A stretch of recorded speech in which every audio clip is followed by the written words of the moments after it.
Hey, Rob here for Quadratec.com. Today we're going to be installing the backbone system from Rhino-Rack on my Jeep Gladiator. While the backbone may not look like much from the exterior of your Jeep, once you have it installed, well, it transforms the load carrying capacity of your Gladiator's hardtop. It acts as the base of your roof rack system, allowing you to install crossbars or a Pioneer platform in place so that you can bring along bikes, canoes, kayaks, recovery gear. Really, you're only limited to your imagination and 220 pounds of dynamic load up on top of your Jeep. Now, before you can start loading up the roof of your Gladiator with all those fun toys, well, we need to get back to the basics.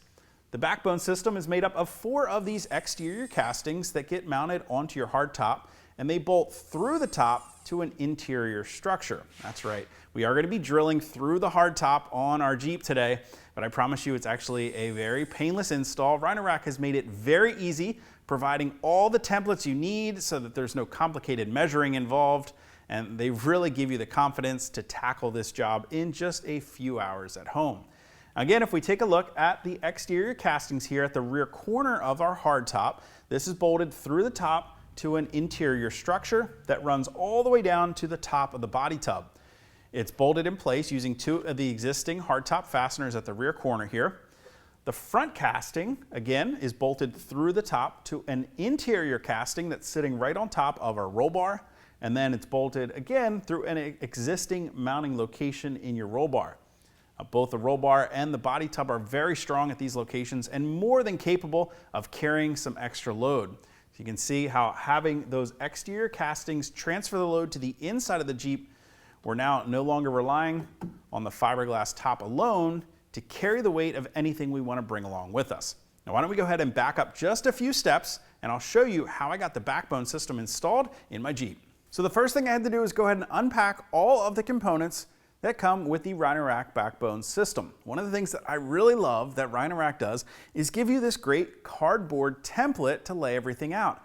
It features full-size 1-to-1 line drawings of every component and piece of hardware in the backbone kit. Now, not only does this ensure that you have everything and you're not missing any hardware before you start the job, but it takes all the guesswork out of which hardware you need to use with which component, because they even go as far as giving you dotted line drawings showing you where to use that hardware with that component. I love that Rhino-Rack is doing this because, let's face it, this job can be a bit intimidating. We are, after all, drilling into the hardtop on our Jeep, and any mistakes we make could be very expensive. So taking as much guesswork out of this job as possible is definitely a great advantage that Rhino-Rack can give us with this template. And once you have everything laid out here, familiarize yourself with all of the different components. Of course, we're going to need a few tools to do this job as well. We're going to need a tape measure, a marker, some masking tape. You're going to need your Jeep toolkit with the Torx tools that came with your Gladiator. You're also going to need a few drill bits. These are pretty common drill bit sizes. You'll probably have them in a drill bit kit if you have one in your toolbox. We'll need a 1/4-inch drill bit, a 5/16 drill bit, as well as a 1/2-inch drill bit. Of course, we're going to need a power drill, as well as some butyl mastic. Now, if you're having a hard time finding butyl mastic like I was, I reached out to Rhino-Rack, and the answer was pretty much what I expected it was going to be. Basically, you want a sealant that's going to remain flexible over time. We are dealing with a rack on top of the Jeep that's going to have to endure some vibrations, carrying a load, so you don't want a sealant that's going to harden, which could potentially crack over time and allow some leaks into your hardtop. I'm going to be using a silicone sealant that I picked up at my local hardware store. It's guaranteed to remain flexible. It also has some UV inhibitors in there, as well as being protected from mold and mildew over time, so it should be a perfect sealant to use where we're drilling holes in the hardtop. You're also going to need a vacuum to clean up the dust from the fiberglass. And hey, because we are drilling into a fiberglass top, it's probably a good idea to have a mask handy. And I have a feeling everybody's got a mask right now. Now, as you can see, I already went ahead and I prepped my Gladiator for the install. I removed the Freedom panels to let a little more light into the cab to make it easier to show you exactly what I'm doing. And I went ahead and I removed my rear doors. Now, of course, that's not necessary, but it is going to make it a little bit easier to reach in and out of the Jeep while I'm working. And if you've got the space and a door cart or a door hanger like I do, why not make the job a little bit easier on yourself?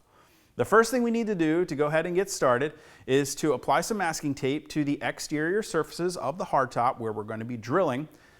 Once we have the masking tape on the hardtop, we can move on to removing 2 of the hardtop bolts. We need to remove the 2 outermost bolts, one closest to the rear door and one along the backside edge farthest to the outside.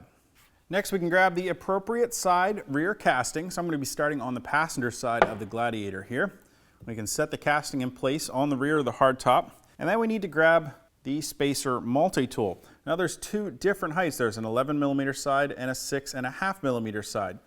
Taking the spacer multi-tool, we want to set that right into the rain gutter on the hardtop with the 6.5mm side, the Phillips head side, sitting in the rain gutter.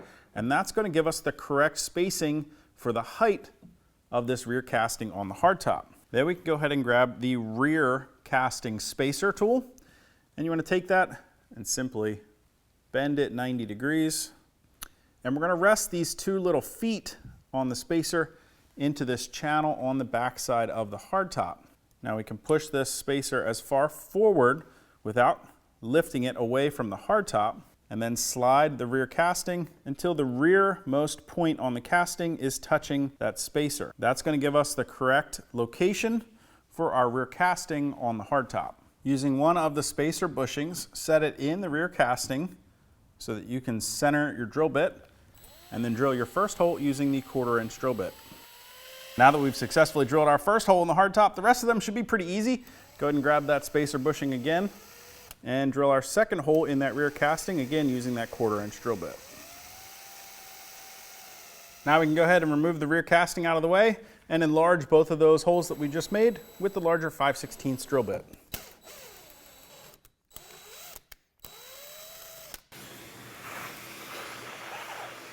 Now we can go ahead and remove our masking tape and apply sealant around both of the holes. Now we can set the rear casting into place on the hardtop and install the fasteners through the casting. Now we can move on to installing the passenger side rear uprights inside the hardtop. Slip the outside in first, followed by the rear section. Align the tabs and secure it in place using the appropriate fasteners, washers, and the included Allen wrench. Then we need to install the 2 washers in between the hardtop and the interior uprights and secure the rear casting with 2 of the flange nuts. Using the multi-tool and your Jeep ratchet with the T50 Torx bit, go ahead and tighten both bolts on the rear casting simultaneously. It's important that you use your Jeep toolkit ratchet so that you don't over tighten the bolts. Then we can reinstall the factory hardtop retaining bolts. All right, at this point we've got our rear casting fully installed on the hardtop. It's time to move on to the front casting. So you can go ahead and grab the appropriate side casting and set it in the general location here on the hardtop. We're going to be using the front spacer tool to get our correct distance for that front casting, front to back on the hardtop. You do want to pay special attention to the larger hole on that spacer, that it lines up with the mounting hole on that front casting. We're going to be using 2 of these M6 mounting bolts to secure that spacer in place. Now those do have some blue Loctite on them, so we don't want to thread them all the way into the castings. Just get them started enough to hold that spacer. And with the rear secured, we can go ahead and slide the casting to line up with the hole in the spacer. And we'll go ahead and start that second M6 bolt. Again, you see that we've got this larger hole lined up with the 2 holes there in that forward casting. Now again, we're going to be using our Rhino-Rack multi-tool just like we did for the rear casting. This side we're going to be using the larger 11mm side, the flathead side. Again, set it into the rain gutter and let that front casting rest right on the multi-tool. That'll locate it where it needs to go on top of the hardtop for us. At this point, it's lined up where it needs to be. We can go ahead and grab one of those spacers just like we did with the rear casting. Set it in the mounting hole with the larger end up. That's just going to help align our drill bit perfectly centered in that mounting hole. Then using that 1/4 inch drill bit, we can go ahead and drill through the hardtop. Now the hardtop is 2 layers at this point, so we don't want to go all the way through both layers. We only want to drill through that first layer of hardtop at this point. Once we get that, we'll come back, enlarge it with a second drill bit, slide our spacer into place, and then we can come back and drill through the second layer of hardtop.